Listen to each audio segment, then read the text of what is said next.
Bonjour et bienvenue à notre émission Le Grand Dialogue de ce mercredi 20 juillet 2022 sur les antennes de Race News et les canaux 54 TV à partir de notre studio de Londres. C'est avec plaisir que nous démarrons cette première édition de la journée avec un sujet particulier.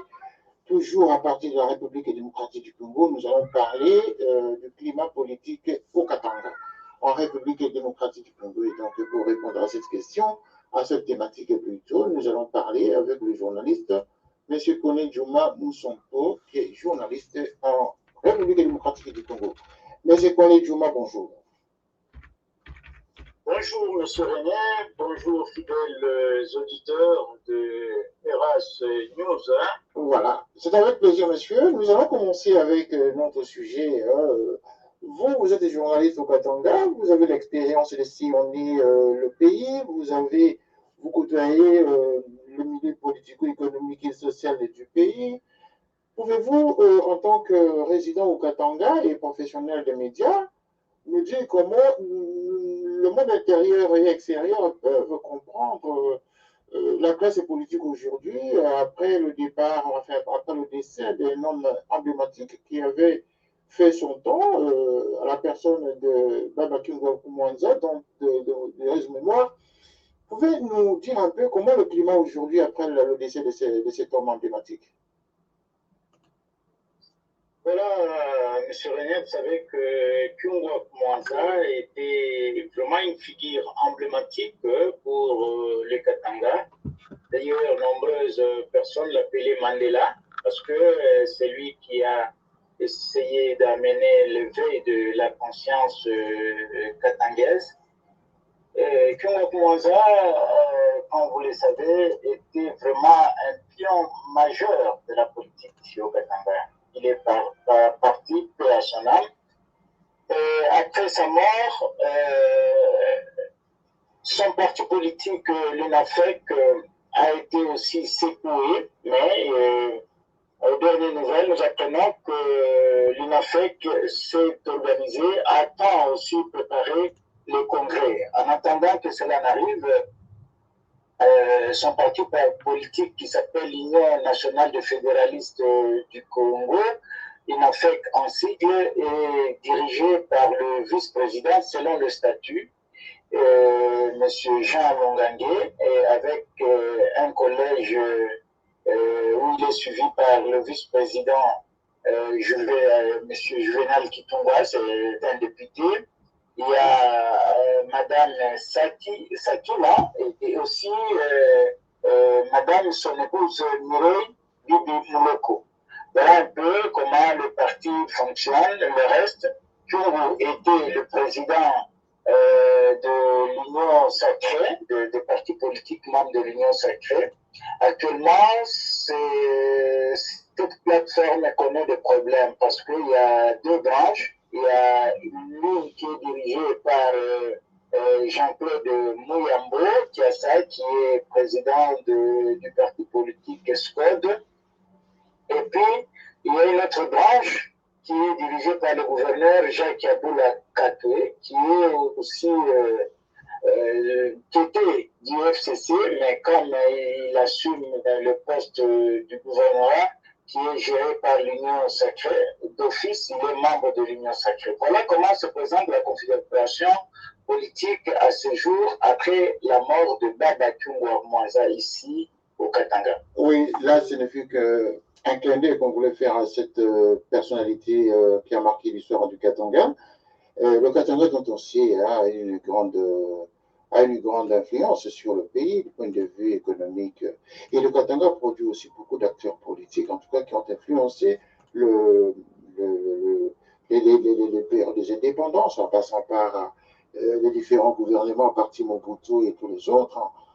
Voilà, Babakuro qui est parti il y a quelques mois, nous en parlons juste pour faire rappeler aux Congolais et tous ceux qui ne connaissent pas l'histoire du Katanga, à s'imprégner quand même de ce personnage qui a disparu. Mais maintenant, monsieur Djouma, dites-nous, en tout cas avec beaucoup d'honnêteté professionnelle dont vous êtes reconnu, est-ce qu'actuellement au Katanga pourrait-on avoir un homme politique de la poigne de monsieur de disparu Kungwak Manza, est-ce qu'actuellement on peut avoir un personnage emblématique qui peut incarner le Katanga politiquement?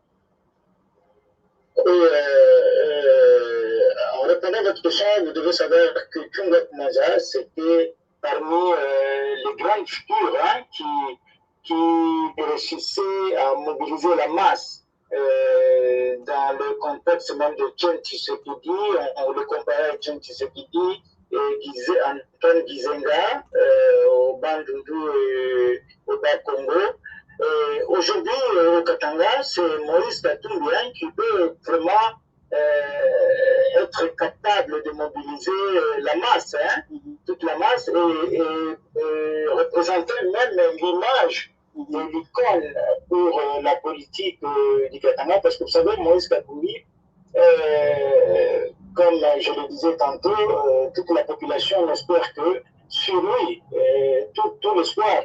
D'ailleurs, pas plus loin que hier, il y a eu la population de la commune Wachi, les habitants qui ont manifesté, obligeant à Moïse Katumbi qu'il puisse se prononcer ouvertement, qu'il soit candidat aux élections de 2023. Voilà une personne, c'est une figure de proue, une figure aussi emblématique que le Katanga et les Congolais peuvent espérer dans lui.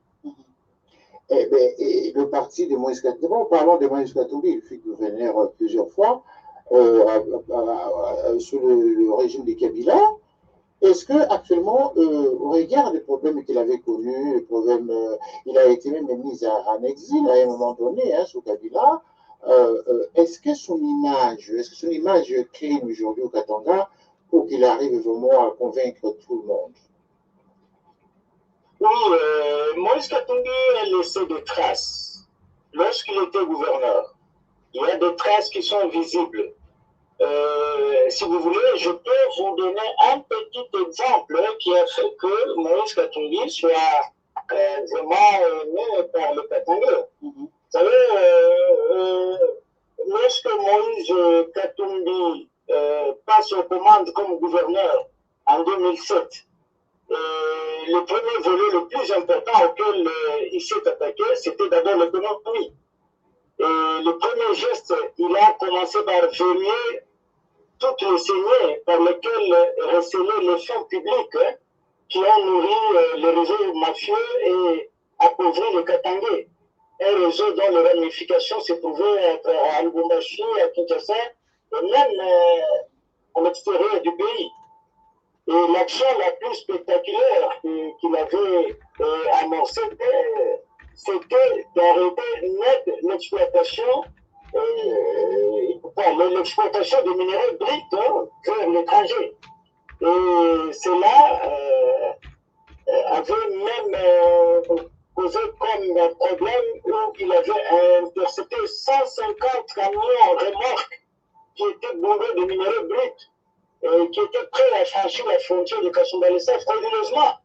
Et ce coup de filet avait permis d'encaisser 200 millions de dollars américains que la République perdait pendant plusieurs années. Vous voyez que dans un mois, et le retombé de cette action, c'était quoi? Il y a eu des entreprises minières ont arrêté d'exporter les minéraux bruts et ils ont commencé à traiter les minéraux ici, même au Katanga. Et l'avantage de tout ça, c'est quoi? Il y a eu création des débauchés. La lutte contre le chômage. Il y a eu des entreprises qui sont nées un peu partout dans les périphéries de Lubumbashi. Et on a engagé les jeunes gens qui étaient sans emploi. Mais une telle action, comment la population ne peut pas aimer? Voilà un petit geste. Il y en a beaucoup de choses que je peux vous parler si vous en voulez. Il y a beaucoup d'actions que ce monsieur a menées ici et qui ont fait qu'il soit vraiment aimé par la population. Vous voyez un peu ça. Donc, M. Collin-Jouma, est-ce que vous voulez nous dire que de tous les gestionnaires du Katanga, que le Katanga avait connu, seul Moïse Katumbi aurait laissé des empreintes inoubliables par la province. Jusqu'à preuve du contraire, après Moïse Tchombe Kapenda, qui était le premier qui a géré l'association katangaise. Hein, c'était l'icône, hein, le symbole même de la conscience, de l'effet de la conscience katangaise. Vraiment, c'est Moïse Katumbi aujourd'hui qui a laissé des traces, qui a vraiment le resté des traces au niveau du Katanga parce qu'il était un homme incorruptible. Hein? Les actes qu'il a menés, c'était très très pragmatique. Hein? Et qu'on a vu les activités économiques du Katanga récupérées même à la face au niveau national. Hein? On a vu que le Katanga, c'est le poumon même de l'économie du pays. Lorsque vous avez quelqu'un qui pose des actes qui sont palpables, comme ce que Moïse a fait, je pense qu'on peut que reconnaître en lui cette valeur, cette reconnaissance.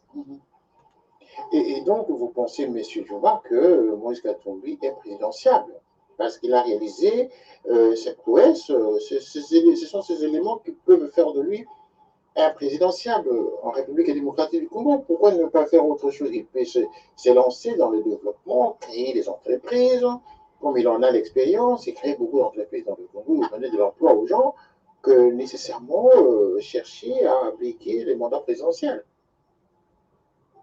A-t-il le charisme, de mener des actions politiques? Ce sont des mots différents quand même. Voilà, c'est ça la question que je voulais vous répondre. Le charisme, il en a. Parce que le charisme provient d'où? Le charisme provient de la population. Je vous dis que la population, toute la population congolaise au jour d'aujourd'hui, ne jure que sur Moïse. Pourquoi il ne jure que sur Moïse? Parce qu'il a le charisme. Il a une vision. Et les actions, il a même un bilan à défendre. Parce que quand il était gouverneur, un simple gouverneur, vous vous rendez compte, il implante une minoterie qui devrait nourrir toute la République en farine de maïs. D'abord, il commence par imposer à toutes les entreprises minières qui veulent œuvrer au Katanga qu'ils puissent cultiver 500 hectares de champs de maïs. Alors, avec l'argent de contribuables, il achète une minoterie qui pouvait nourrir toute la République. Malheureusement, comme le système, comme je vous disais la fois passée, le système de la centralisation de Kinshasa, ils l'ont bloqué. Ils n'ont pas pu lui permettre d'alimenter en courant électrique cette minoterie. Et pourtant, cette minoterie devrait nous aider à lutter contre la dépendance extérieure. Vous voyez, un monsieur qui a le souci d'amener une image de développement. Voilà, c'est ça le charisme. Un monsieur qui a mené de belles actions, hein, qui a réhabilité les routes, qui a maximisé les recettes, hein, vous comprenez un peu, qui a même essayé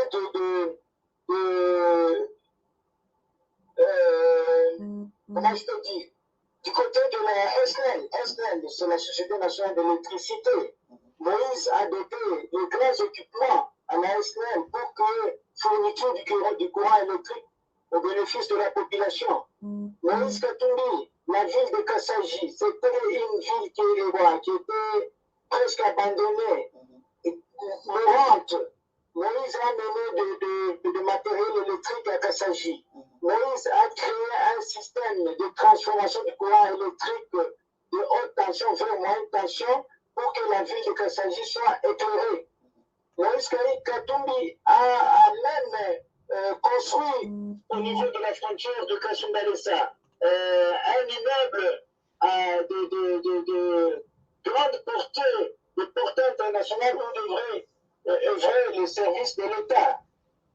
Le même immeuble, il a construit à Dilolo, à la frontière avec l'Angola. Vous vous rendez compte, il voulait même élargir la route de Kasumbalesa à Lubumbashi, 91 km, en 4 bandes. Il a été bloqué parce qu'il était gouverneur. Mais s'il devenait président de la République, vous ne pensez pas de telles actions qu'il a menées. Qu'il peut le faire au niveau de la République parce qu'il a la même. C'est lui qui a géré le pays. Il ne sera pas, bien sûr, il sera contrôlé par les différentes institutions, mais quand même, il va faire un plus.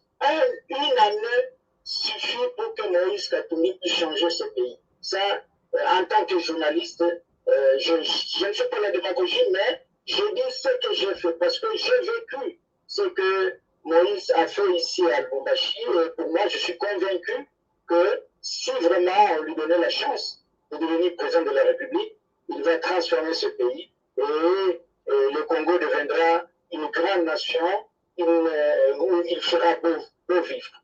Bien, et nous allons bientôt terminer l'émission. Après cet élément, ne quittez pas parce que nous allons aborder la dernière partie de notre entretien. Monsieur Diouma Sompo.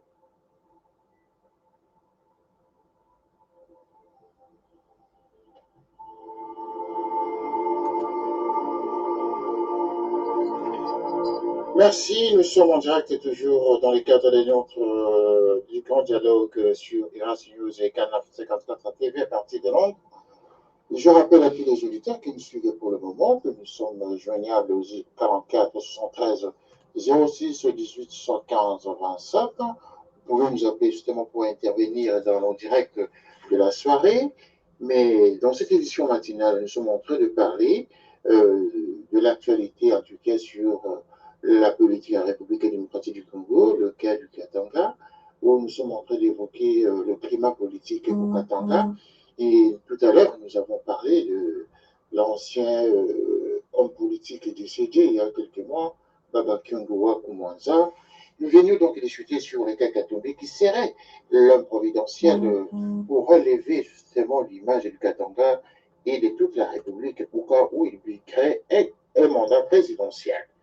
Voilà, nous sommes en direct avec notre collègue et journaliste, M. Collègue Diouma Sompo, qui n'est pas membre du parti de Moïse Katumbi, mais qui est un journaliste, analyste de l'actualité sur place au Katanga, mais qui apporte son analyse de manière indépendante. Il n'est pas membre du parti Ensemble pour la République de Moïse Katumbi.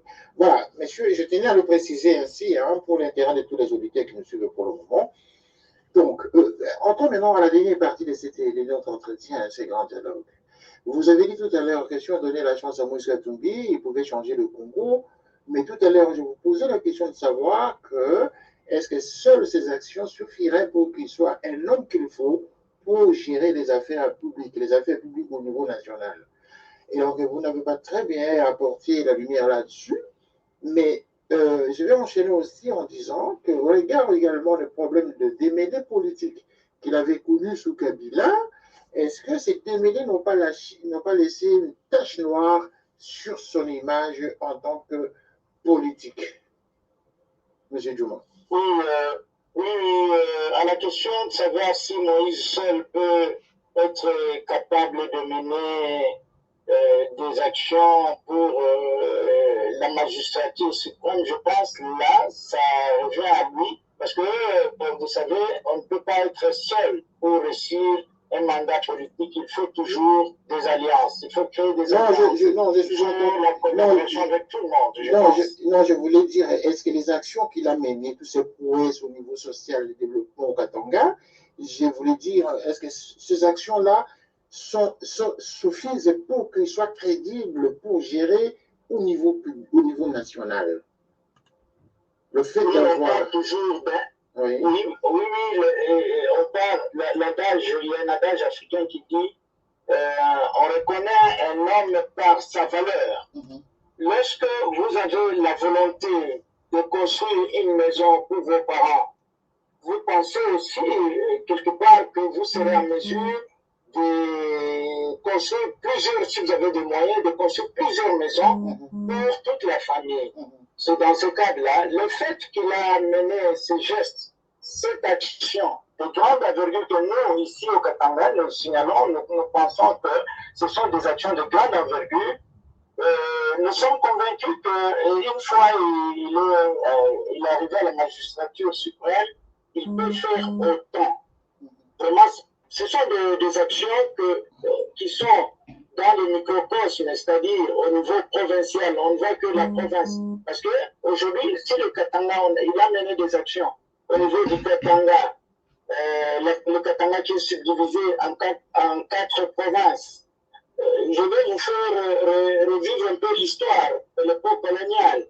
La ville de Kamina, qui dans le temps était une base militaire des Américains.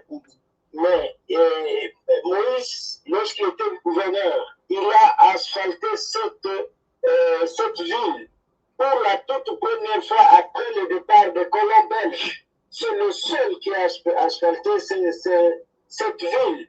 Et il voulait même relier la ville de Kamina à la base militaire de Kitona. De Kamina, on appelle la Baka. Mais lorsqu'il voulait mener cette action, on l'a bloqué. On a dit non, vous ne pouvez pas aller parce que c'est 31 km. Vous comprenez un peu. Un monsieur qui a cette volonté, moi je pense, à mon avis, à mon humble avis, il peut faire beaucoup si on lui donne beaucoup de moyens. Mais quand vous dites qu'on l'a bloqué, vous dites qu'on l'a... Oui, allez-y. Oui, c'est dans les démêlés avec l'ancien régime de Kabila. Vous savez, l'entourage de Kabila n'aimait pas Moïse Katumbi. Il voyait dans Moïse Katumbi un concurrent. Et pourtant, ils ont travaillé ensemble. Ils ont travaillé ensemble. Oui, ils ont travaillé ensemble. Vous savez, toujours ceux qui induisent nos chefs d'État en erreur, c'est toujours l'entourage qui amène de fausses informations sur les personnes. Et pourtant, il fallait qu'ils aillent ensemble, peut-être.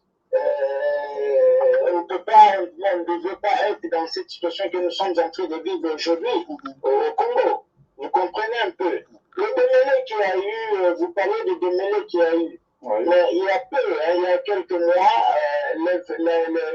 l'archevêque de Lubumbashi et de l'Église catholique avait organisé un forum de réconciliation de tous les fils et filles du Katanga. Et nous avons vu, nous sommes allés, c'était pendant une semaine, nous sommes allés couvrir. À la fin, c'était un certain dimanche, on a vu Moïse et Kabila se donner la main pour dire que oublions le passé, regardons l'avenir. Ils ont même lavé les mains par un bain de réconciliation.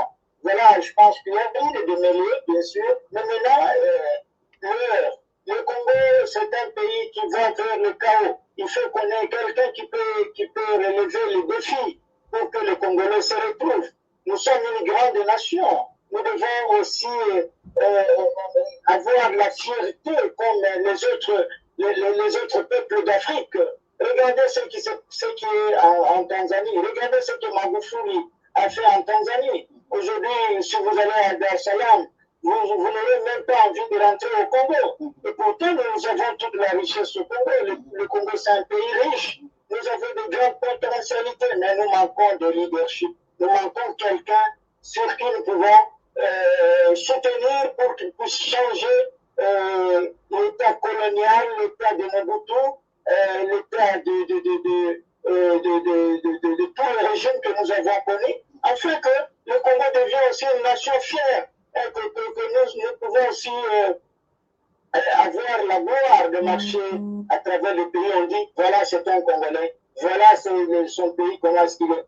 Mais si vous rentrez aujourd'hui au Congo, mon frère, vous qui êtes à l'étranger, vous allez pleurer. Le Congo n'a pas changé. Nous sommes toujours comme ça. Nous sommes toujours dans la misère. Et comment expliquer? Alors, l'espoir que nous avons, l'espoir que les Congolais, c'est que j'ai vu hier dans la commune Rachu où la population s'est soulevée et dire que Moïse se prononce ouvertement qu'il soit candidat président de la République en 2020. D'accord.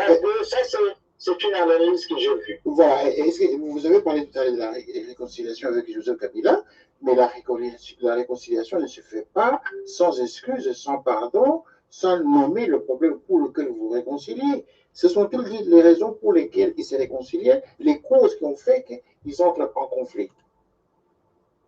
Bon, ils étaient devant un homme de Dieu, vous savez, devant la nation aussi. La Bible nous dit, lorsque vous réconciliez avec votre voisin, il faut tout oublier. Moi, je pense à leur niveau, ils ont tout oublié pour l'intérêt de la nation, pour l'intérêt du peuple congolais. Parce que, comme je vous ai dit, le peuple souffre. Il faut que les choses avancent. Il ne faut pas rester dans des conflits, dans des querelles qui n'amènent à rien. Moi, je pense que c'est dans cette logique-là qu'ils se sont réconciliés. Donc, il faut remuer ou essayer de dire pourquoi vous m'avez fait ça, pourquoi ceci. C'est juste me remuer le couteau dans la plaie et on n'avancera pas.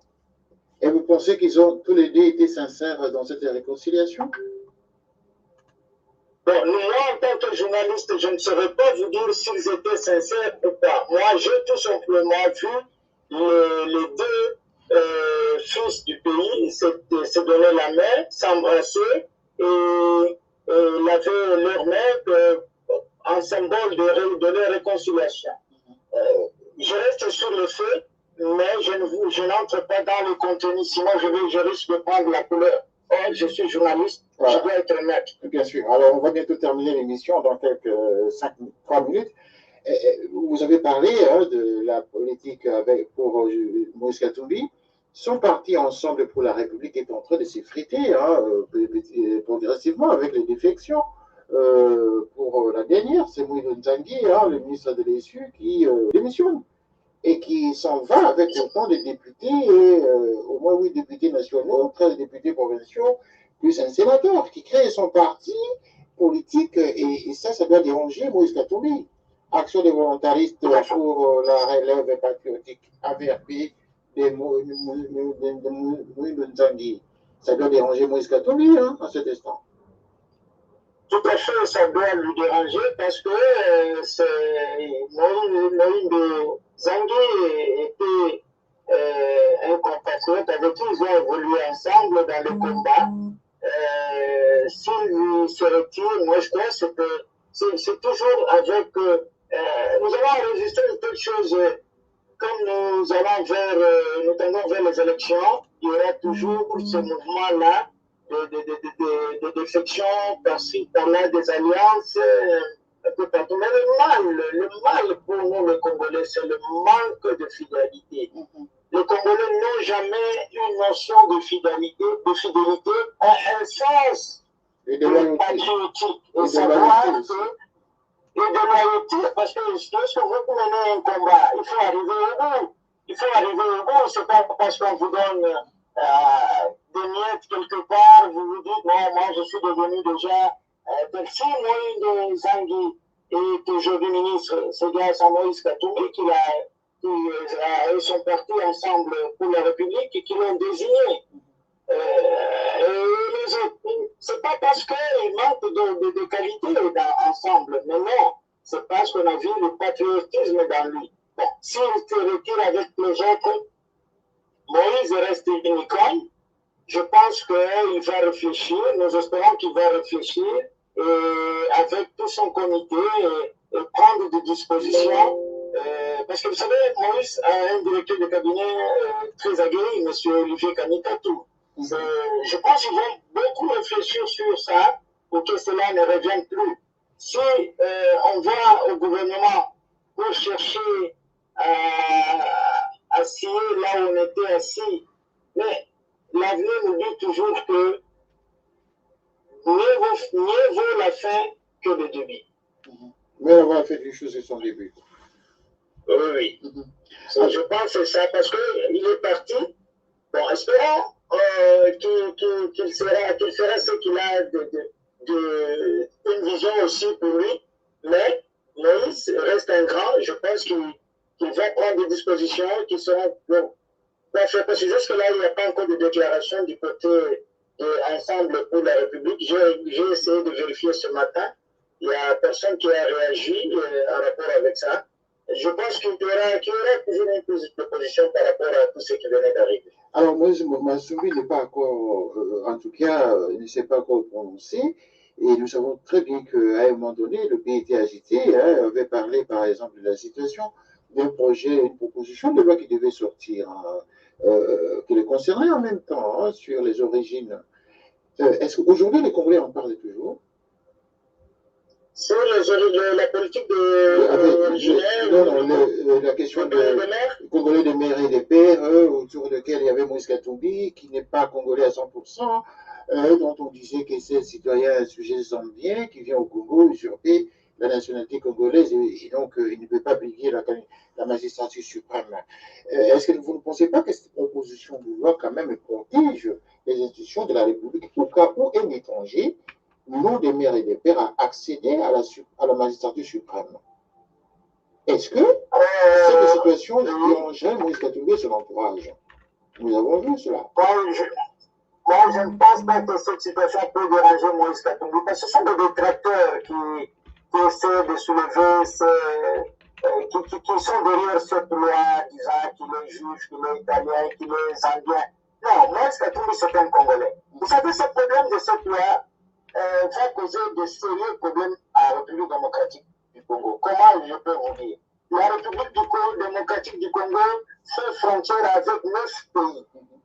Sur les 26 provinces, seule la province de Sankoro, la province du Maniema, la province du Kassai oriental, qui ne sont pas frontalières avec les autres pays, les pays voisins. Donc, si on tient compte à cette loi, c'est-à-dire que la République démocratique du Congo ne peut survivre qu'avec 3 provinces. Et ce n'est pas seulement le problème de l'existence de l'État congolais, mais ici il y a le problème frontalier, parce que vous avez des Congolais qui sont en relation avec les autres pays, les Congolais qui ont épousé les natifs des autres pays, les Congolais, par exemple, vous avez les Tutsis qui sont au Rwanda, qui ont épousé nos sœurs et nos frères congolais et congolaises. Vous avez en Ouganda, à Haïti, vous avez la Tanzanie, vous avez la Zambie, partout. Donc ce problème-là ne va pas vraiment faire progresser la République démocratique du Congo. C'est-à-dire qu'il y aura une division. C'est ainsi que la plupart des Congolais jugent cette loi comme étant une loi raciste, une loi qui viendra diviser le pays, une loi qui ne permettra pas le développement. Or, nous avons besoin de nous développer. Nous avons besoin que le Congo devienne un pays exemplaire, un pays où il fera bon vivre. Le terrain dit que la race, la couleur de la peau, ou la religion, tous ces stigmatismes-là ne feront rien pour le développement de ce pays. Donc, cette loi, la plupart des Congolais ont compris que c'est une loi divisionniste. C'est une loi qui n'a pas d'avenir pour notre pays. C'est ainsi, tout le monde n'aime pas de cette loi. Vraiment, tout le monde n'est pas d'accord de cette loi. Seuls les gens, peut-être, qui ne comprennent rien sur l'avenir de ce pays, qui sont derrière ça. La constitution même de notre pays n'autorise pas à son article 10 et 13, ne permet pas qu'il y ait le vote de cette loi. Pour quel intérêt? Moi, en ma qualité de journaliste, je dirais que c'est peut-être une distraire, on cherche à distraire les Congolais, pour que les Congolais restent toujours dans le statu quo, pour que les Congolais soient toujours moins valorisés au niveau de l'extérieur. Regardez comment la vie des Congolais au niveau de l'extérieur. Vous aurez honte. Nous sommes une nation. Nous sommes appelés à créer une nation, la nation congolaise. Voilà, c'est ce qui est plus important à dire par rapport à cette loi, qui jusqu'à aujourd'hui est toujours en jachère. En jachère. Alors, nous allons bientôt terminer l'émission. S'il faut que vous définissiez Moïse Katumbi, Mais je dois quand même toujours rappeler à tous nos auditeurs hein, et aux téléspectateurs qui suivent cette émission et qui regardent l'émission sur Canal 54 TV que vous n'êtes pas membre du parti d'ensemble pour la République. Vous êtes juste un journaliste indépendant qui est en train de faire des analyses autant vous le faites dans d'autres médias. Alors, s'il faut définir Moïse Katumbi, comment vous définiriez cet homme? Oui, pour moi, en tant que journaliste, expérimenté et à couvert plusieurs activités dont j'ai vécu ici à Lubumbashi, je peux dire que Moïse Katumbi, c'est un homme très pragmatique, hein, parce que il a quand même